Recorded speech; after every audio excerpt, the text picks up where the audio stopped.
সময়ের কোনো একটা মুহূর্তে আটকে গিয়েছে এবং সেখানে জমাট বেঁধে গিয়েছে।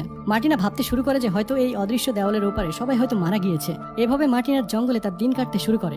একদিন সে জঙ্গলে হাঁটছিল, তখন হঠাৎ করে সে একটা গরু দেখতে পায়। প্রথমে মার্টিনা ভয় পেয়ে সেখান থেকে একটু দূরে সরে যায়, কিন্তু তারপর তার একাকিত্ব হওয়ার কথা মনে পড়ে এবং এই ভেবে সে গরুটিকে সাথে নিয়ে যায়। গরুটির বাচ্চা হয় এবং সে প্রতিদিন দুধ দেয়। সেই দুধ দিয়ে মার্টিনা চা এবং কফি বানিয়ে খায়। বিনিময়ে সে গরুর জন্য অনেকগুলো ঘাস কেটে আনে এবং তাদের যত্ন নেয়। একদিন মার্টিনা তার বাড়ির পেছনে রাস্তা দিয়ে গাড়ি নিয়ে যাচ্ছিল। কিছু দূর যেতে গাড়িটা জোরে কোনো কিছুর সঙ্গে ধাক্কা খায়। মনে হচ্ছিল সেখানেও একটা অদৃশ্য দেওয়াল আছে।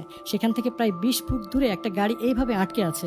মার্টিনা অনুমান করে যে অদৃশ্য দেওয়ালটি হয়তো 20 ফুট মোটা হবে। এত মোটা দেওয়াল মার্টিনা কিভাবে ভাঙবে, এই বিষয়ে সে অনেক চিন্তিত হয়ে পড়ে। আর এমন দেওয়ালকে কিভাবেই বা ভাঙবে যা কখনো দেখাই যায় না। কে জানে কে এগুলো এখানে রেখে গিয়েছে, এগুলো কোথা থেকে শুরু হয়েছে আর কোথায় গিয়ে শেষ হয়েছে। মার্টিনার কোনো ধারণাই ছিল না। এই অবস্থায় দেওয়াল পার হওয়া তার জন্য প্রায় অসম্ভব ছিল। এই ভেবে সে হতাশ হয়ে বাড়ি ফিরে আসে। বাঁচার জন্য মার্টিনার কাছে এখন আর কোনো রাস্তাই খোলা ছিল না। তাই সে শীতকালে আগে নিজের এবং গরুর জন্য